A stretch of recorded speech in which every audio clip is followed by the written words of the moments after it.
돌아오라고 외쳤던 예레미야의 마지막 삶이 애굽에서 끝이 난다는 것은 참으로 안타까운 일입니다. 오늘 본문은 애굽 땅에 사는이라고 이야기하면서 처음에 그들이 애굽에 내려가야 될 것인지 말아야 될 것인지를 하나님께 기도함으로 여쭈었고, 하나님은 여기에 머물러라, 유다 땅에 머물러라라고 하시는 명확한 응답을 주셨음에도 불구하고 결국은 그들은 그들의 고집과 그들의 오만과 그리고 우상 숭배로 말미암아서 애굽 땅으로 들어가 버렸다라고 이야기를 했습니다. 그래서 우리는 결국 약속의 땅에서 벗어나서 그들이 나왔던 곳으로 다시 돌아간 자들이 왜 그렇게 하였는가에 대한 이유를 어제 살펴보았고, 그래서 생각을 바꾸지 않는 그들의 고집, 그리고 자리를 결코 바꾸지 않는 그들의 오만, 그리고 결론적으로 보니 그들은 결코 한 번도 하나님을 마음 중심에 하나님만 모신 적이 없었던, 그들이 사랑하는 우상이 있었던 우상 숭배로 말미암아서 결국 그들은 애굽 땅에 머물러 사는 자들이 되었다라고 본문은 이야기해 주고 있습니다. 그래서 오늘 본문은 이렇게 우상을 숭배하는 자, 하나님 이외의 다른 신을 가지고 있는 자, 우상 숭배자들이 어떤 상태에 있는지에 대한 그 심각성을 얘기해 줄 뿐만 아니라 우상 숭배자들이 결론적으로는 어떻게 되는지에 대한 이야기를 오늘과 내일 본문이 계속해서 이야기를 해주고 있는데, 먼저 오늘은 우상 숭배가 얼마나 무서운지, 우상 숭배에 빠진 사람들의 상태가 어떠한지를 우리가 좀 살펴볼 수 있는데, 첫 번째는 우상 숭배자들의 특징은 망각입니다. 그러니까 하나님만 사랑하지 않는 사람은 무엇인가 기억하지 않는다라는 것입니다. 자, 9절 말씀 우리 한번 읽어볼까요? 9절 시작. 너희가 유다 땅과 예루살렘 거리에서 행한 너희 조상들의 악행과 유다 왕들의 악행과 왕비들의 악행과 너희의 악행과 너희 아내들의 악행을 잊었느냐? 자, 하나님께서 마지막에 이렇게 얘기하십니다. 잊었느냐라고 이야기를 하고 있습니다. 여러분, 지금 이들이 잊었다라고 하는 것이 무엇인가 하면 악행인데, 그러나 이것을 잊기 전에 먼저는 하나님의 백성이 하나님을 떠난 채 우상을 숭배하고 하나님과는 다른 신을 섬길 때 나타나는 현상은 하나님의 은혜에 대한 망각이 일어납니다. 그러니까 하나님께서 우리에게 어떤 은혜를 주셨는지, 내가 하나님께 어떤 은혜를 받았는지에 대한 받은 은혜에 대해서 잊어버리게 된단 말이죠. 그런데 시간이 좀 더 지나면 상태가 더 심각해져서 받은 은혜를 잊어버리는 정도가 아니라 그가 지금도 하고 있는 하나님을 향한 악행들에 대해서도 싹 잊어버린다라는 말입니다. 여러분, 기억하지 못한다라는 것은 언제나 책임을 수반합니다. 우리의 육체가 나이가 들고 노쇠하여서 기억력이 점점 감퇴하는 것은 어떻게 할 수 없지만, 인격적인 관계 속에서 무엇인가를 자꾸 잊어버린다라는 것은 내 마음이 거기 없었다라는 증거입니다. 내 배우자의 생일을 잊어버린다든지, 내 배우자가 싫어하는 것이 무엇이었는지에 대해서 잊어버린다든지, 내 자녀가 무엇을 기뻐했는지를 잊어버린다든지, 내 옆에 있는 사람이 어떠한 것에 대한 무엇인가를 주었을 때 그 정보를 잊어버린다라는 것은 그저 단순히 내가 기억력이 부족하다라는 것이 아니라 그에 대한 나의 마음이 없다라는 증거인 것입니다. 그래서 하나님께서 우리에게 주셨던 그 은혜를 하나님과 멀어지면 우리는 쉽게 잊어버립니다. 그래서 하나님은 끊임없이 내가 너희에게 무엇을 하였는지 기억하지 못하느냐라고 하나님께서는 끊임없이 말씀하셨어요. 그런데 오늘 우상 숭배에 빠져서 결국 이집트에 들어간 사람들을 향하여서는 하나님이 뭐라고 말씀하시는 거 하니까, 유다 땅과 예루살렘 거리에서 행한 너희 조상들의 악행, 유다 왕들의 악행, 왕비들의 악행, 곧 너희의 악행, 너희 아내들의 악행. 그러니 조상 때부터 지금까지 반복적으로 해왔기 때문에 무슨 짓을 했는지는 알아요. 그런데 그 악행을 잊어버렸다라고 이야기합니다. 예루살렘 성읍이 지어질 때부터 망할 때까지 하나님을 아프게 했었던 그들의 악한 행동들, 그래서 그것으로 말미암아 하나님은 소리치고 부르짖고 그만하라고 외쳤던, 하나님을 아프게 했던 그 악행들이 지금도 이어지고 있는데 하나님에 대한 악행을 잊어버린다 이 말입니다. 그렇게 해놓고도, 상처를 줘놓고도, 아픔을 줘놓고도 잊어버리더라 이 말인 것이죠. 결론적으로는 그 상대에 대하여, 하나님에 대하여 결코 마음이 남아있지 않다라는 것을 우리에게 보여주고 있는 것이죠. 하나님을 버린 채 우상을 숭배하는 자들은 이렇게 잊어버립니다. 뿐만 아니라 10절에 보니까 겸손하지 않다 이렇게 나오는데요. 10절 우리 한번 읽어볼까요? 자, 읽습니다. 시작. 그들이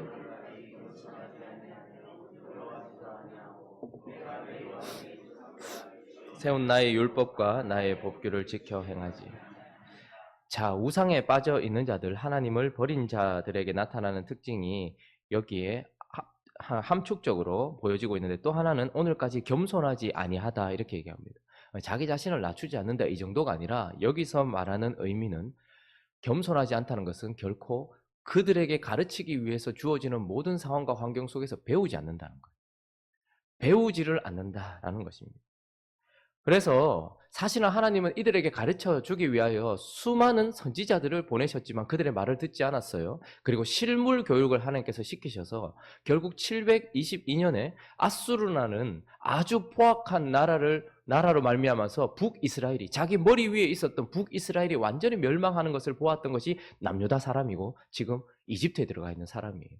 그러니까 다른 사람들에게 있었던 아픔과 역사를 통하여서 하나님이 그들에게 가르치려고 했단 말입니다. 우상 숭배 때문에 북이스라엘이 망했어요. 북이스라엘은 나라가 세워진 그때부터 하나님 앞에 한 번도 하나님이 원하시는 제사를 드린 적이 없었고, 그들은 스스로 하나님이라고 생각하는 금송아지를 만들어 놓고 예배했던 자들이었습니다. 그래서 하나님이 끊임없이 선지자들을 보내셨고 끊임없이 말씀하셨고, 결국은 그들이 아수르에 멸망하는 것을 실제로 보여주었음에도 불구하고 그들은 겸손하지 않고 배우지 않아서 타인의 아픔과 역사를 통하여서 말씀하시는 하나님을 외면해버렸단 말입니다. 그런데 더 심각한 것은 그 일이 고스란히 자신의 일이 되었어요. 그래서 얼마 전 남유다는 바벨론에 의해서 완전히 회파되었습니다. 1차, 2차, 3차에 걸쳐서 끊임없는 공격과 2년 가까운 시간을 바벨론 군대에 포위당해서 사람이 사람을 먹는, 하나님께 예배가 끊어지는, 그들이 그렇게 중요하게 생각했던 율법과 성전이 깨어지는 일을 스스로가 경험을 했다는 말이죠. 그런데 그 이유를 하나님은 한마디로 얘기하셨어요. 네 글자, 우상 숭배. 너희들이 나를 떠나서 그렇다라고 자기들의 인생 속에서도 하나님께서 가르쳐 주셨어요. 그런데 지금 어떻게 하는 것입니까? 또다시 자기들의 인생에 하나님께서 하신 일도 배우지 않는 이 겸손하지 않은 태도가 이집트로 들어가서 여전히 똑같이 우상을 숭배하게 만든다라는 것이죠. 여러분, 우상 숭배는 이렇게 심각한 것입니다. 전혀 배우지를 못하게 되는 것입니다. 여러분, 사람의 강점이 무엇일까요? 우리는 완벽하지 않다라는 약점을 가지고 있지만, 그러나 우리는 배운다라는 아주 중요한 강점을 가지고 있습니다. 우리는 순종을 배우고 하나님을 배우고 은혜를 배웁니다. 그래서 어제보다 오늘 더 겸손하면 더 나아지는 것이죠. 여러분, 우리가 왜 소망이 있습니까? 우리의 육신은 날로 후패하겠지만 우리의 속사람은 날로 새롭게 됩니다. 끊임없이 하나님께서 주신 상황과 환경과 그분의 말씀과 성령이 우리로 자라게 한단 말이죠. 겸손한 자는 그렇게 배워가는 것입니다. 아, 이것은 아니구나. 아, 이것은 옳구나. 자녀들이 그렇게 배워가는 모습이 얼마나 흐뭇합니까? 이것이 하나님께 영광입니다. 그런데 우상에 빠져 있는 자들은 결코 배우지를 못합니다. 누가 봐도 왜 저러냐 저 사람이. 우리는 계속 본문을 보면서 남유다 왜 저러냐? 이런 이야기를 할 수 있어요. 어떻게 이 상황 속에서 이집트로 가겠다고 지금 발버둥 치고 있냐? 그것도 거기에 머물러 살고 있냐? 하나님이 지금 칼과 기근과 전염병으로 끝장을 내겠다고 하시는데도 어떻게 여기에 앉아 있냐? 우리는 이렇게 생각할 수 있겠지만, 얼마 전에 맞아놓고 어떻게 이걸 까마득하게 잊어버리냐? 그렇게 말할 수 있겠지만, 우상 숭배가 이렇게 무섭다라는 것을 보여주고 있는 것이죠. 어떤 병에 걸리면 그 병이 우리의 모든 것들을 다 정지시키고 우리의 모든 기관들을 다 마비시키는 것처럼, 우상 숭배에 빠진 자들은 결코 배워야 할 자리에서 배우지 못하다라는 것을 보여주고 있습니다. 그리고 또 한 가지를 보니까 10절에 우리가 방금 읽었는데, 그들이 오늘까지 겸손하지 아니하고 그리고 배우지 아니하고, 또 하나는 뭐죠? 두려워하지도 아니한다, 이렇게 얘기합니다. 여러분, 두려움이라는 감정은 우리에게 참으로 유익하고 좋은 것입니다. 마땅히 두려워할 자를 두려워하는 것은 꼭 필요한 덕목인 것이죠. 그러나 하나님 앞에 하나님을 버린 채 우상에 빠져 있는 자들은 결코 마땅히 두려워해야 될 것을 두려워하지 않습니다. 11절에 보면, 그러므로 만군의 여호와 이스라엘의 하나님께서 이와 같이 말씀하시니라. 보라, 내가 얼굴을 너에게로 향하여 환란을 내리고. 여러분, 우리는 반드시 우상 숭배하고 우리가 하나님께 나아가지 않으면 진노하신 하나님의 얼굴을 맞닥뜨려야 됩니다. 진노하신 하나님. 여러분, 태풍만 한번 몰아쳐도, 쓰나미만 한번 와도 사람들이 5.8 지진만 한번 와도 두려워 떨어서 집에서 뛰쳐나오는데 그것과는 비교가 되지 않는 진노하신 하나님의 얼굴을 맞닥뜨려야 됨에도 불구하고 결코 두려워하지 않을 뿐만 아니라 그 진노하신 하나님이 그냥 무섭게 표정만 짓고 계시는 것이 아니라 칼과 기근과 전염병을 통하여서 역사하시고 때리시겠다라고 말씀하시는데도 불구하고 결코 두려워하지 않는다 이렇게 얘기합니다. 한 번씩 저는 여기 있다가 산책을 가요. 이렇게 한 바퀴 돌다가 요즘엔 저쪽으로 이렇게 한 바퀴 도는데요. 우리 교회 건물 옆에 이렇게 보면 식당이 있잖아요. 그럼 꼭 우리 주차장으로 들어가는 거기에 남학생과 여학생들이 다정하게 담배를 펴요. 그리고 그것을 아주 이렇게 담대하게 버리죠. 보란 듯이 제가 이제 그것을 들고 이렇게 하면 양심 있는 애들은 이렇게 좀 이렇게 그렇게 해요. 근데 이제 깍채로 버리는 애들이 있어요. 깍채로. 그래서 저 위에까지 이렇게 올라가 보면 그 가게 보면 여러분도 아시겠지만 담배 가게 요즘에는 너무나 사실적으로 뭐라고 적혀 있습니까? 담배는 폐암을 일으킬 수 있습니다. 그래도 피시겠습니까? 이렇게 딱 있어요. 애들도 보면 그래요. 담배를 피고 있어요. 여러분 거기 보면 흉측한 사진 있죠. 그런 것들을 보여줌에도 불구하고 그러니까 이것을 내가 놓지 않으면 내 인생에 찾아올 결과 마땅히 두려워해야 될 것을 거기다 경고로 붙여놓습니다. 여러분 어떻게 그렇게 하냐는 거예요. 만약에 TV에서 그런 얘기를 했다, 우리 인생이 그런 얘기를 했다, 그러면 우리 왜 이렇게 혐오스럽게 이렇게 하냐 이렇게 할 수 있겠죠. 그러나 우리는 마땅히 받아야 될 경고를 내가 그것을 붙들고 있는 한 결코 두려워하지 않습니다. 내게는 이게 오지 않을 것이라 생각합니다.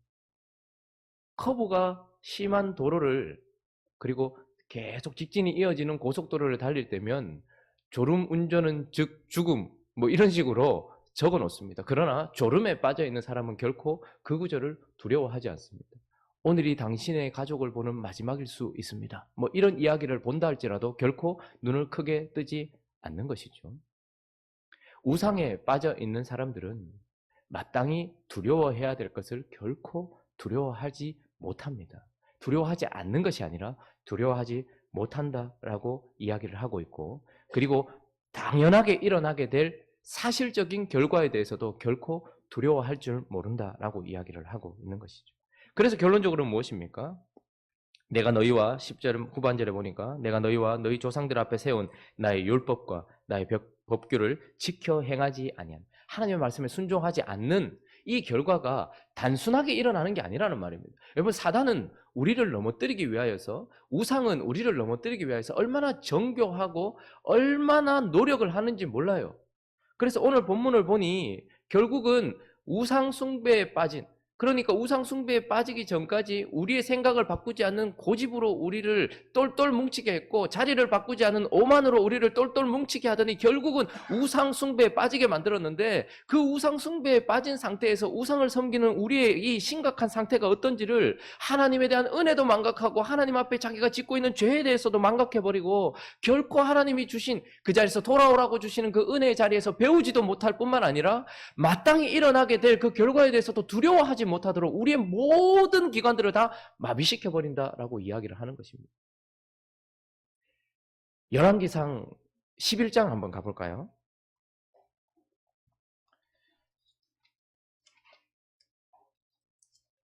열왕기상 11장 11장 위에 파란색으로 제 성경은 파란색으로 되어 있는데 제목이 뭡니까? 구약 성경 531페이지 솔로몬의 마음이 이 얼마나 무서운 말입니까? 11장이 나오기 전까지 솔로몬에게 일어났던 모든 일들을 한번 쭉 훑어만 보셔도 그가 성전까지 지었다. 업적에 대한 이야기를 하고 그리고 그 업적에 대한 결과로 스바의 여왕이 솔로몬을 찾아오는 이야기까지 나와요. 그런데 11장에 넘어가서 솔로몬의 마음이 여호와를 떠나다라고 이야기를 하고 있습니다. 왜요? 솔로몬 왕이 바로의 딸 외에 이방의 많은 여인을 사랑하였다. 모압, 암몬, 에돔, 시돈, 헷 여인이다. 그래서 3절에 보니까 왕은 후궁이 몇 명이에요? 700명, 첩이 300명. 여러분 이건 솔로몬이 여자를 좋아했다라는 그런 단순한 의미가 아닙니다. 이 여자들이 가지고 있는 신입니다. 이스라엘을 안전하게 지켜줄 거라고 믿겨지는 신들인 것입니다. 그래서 사실 솔로몬은 여인들을 사랑했지만 그 여인들이 가지고 있는 신들에게 우상 숭배에 빠져버린 것입니다. 그렇게 되었더니 솔로몬이 어떻게 되는 것입니까? 하나님이 지금까지 주셨던 은혜가 모두 다 잊혀져 버릴 뿐만 아니라 지금 자신이 하고 있는 이 거룩한 성 예루살렘에 성전을 지었던 자가 우상 숭배하는 성전을 또 짓고 있는 거예요. 이런 악행을 하면서도 잊어버리는 거예요. 솔로몬이 이럴 수 있었다는 것은 무서운 것입니다. 우상 숭배는 그만큼 무서운 것이에요. 뿐만 아니라 14절 한번 보십시오. 14절에 보니까 여호와께서 에돔 사람 하닷을 일으켜 솔로몬이 대적이 되게 하셨대요. 여러분, 솔로몬이 지혜를 가지고서 하나님 편에 서 있었을 때는 그에게 대적이 없었습니다.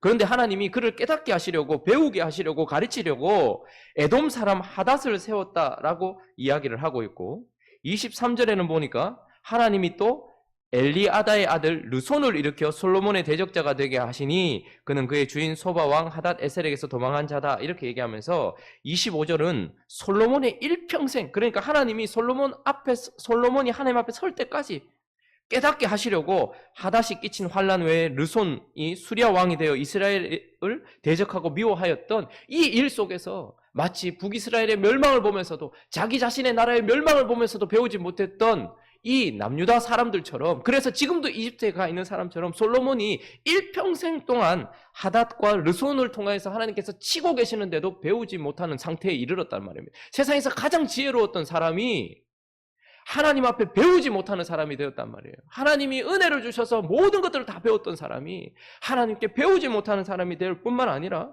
그는 참으로 놀라운 말씀이 나오는데 9절 한번 보십시오. 9절부터 11절 한번 읽어볼까요?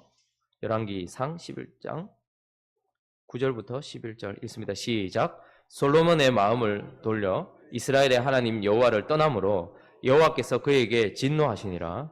여호와께서 일찍이 2번이나 그에게 나타나시고 이 일에 대하여 명령하사 다른 신을 따르지 말라 하셨으나 그가 여호와의 명령을 지키지 아니하므로 여호와께서 솔로몬에게 말씀하시되 네게 이러한 일이 있었고 또 네가 내 언약과 내가 네게 명령한 법도를 지키지 아니하였으니 내가 반드시 이 나라를 내게서 빼앗아 네 신하에게, 사울 왕 그리고 자신의 아버지 그리고 3대를 이어서 이제 왕이 된 솔로몬에게 네 나라 끝난다 라고 이야기하시고 2번이나 나타나셨대요.